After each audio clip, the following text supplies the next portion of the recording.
ഇന്നത്തെ ദൈവവചനം, മുന്തിരിത്തോട്ടം നട്ടുപിടിപ്പിച്ച് അത് കൃഷിക്കാരെ ഏൽപ്പിച്ച് അതിൻ്റെ ഫലം ശേഖരിക്കാൻ ദാസന്മാരെ അയച്ച ഒരു ഭൂവുടമയുടെ ഉപമ പറയുന്നു. ഭൂവുടമയ്ക്ക് അവൻ്റെ അവകാശം നൽകുന്നതിന് പകരം കൃഷിക്കാർ അവൻ്റെ ദൂതന്മാരെ അടിക്കുകയും കൊല്ലുകയും നിരസിക്കുകയും ചെയ്തു. ഒടുവിൽ അവൻ തൻ്റെ മകനെ അയച്ചു.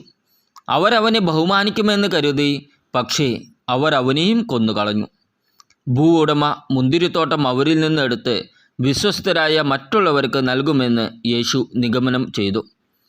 ദൈവത്തിൻ്റെ ക്ഷമ, നമ്മുടെ ഉത്തരവാദിത്തം, അവനെ നിരസിച്ചതിൻ്റെ അനന്തരഫലങ്ങൾ എന്നിവയെക്കുറിച്ചുള്ള ശക്തമായ സന്ദേശമാണ് ഈ ഉപമ. 1. ദൈവം നമ്മെ അവൻ്റെ അനുഗ്രഹങ്ങൾ ഏൽപ്പിക്കുന്നു. ഭൂവുടമ ദൈവത്തെ പ്രതിനിധീകരിക്കുന്നു.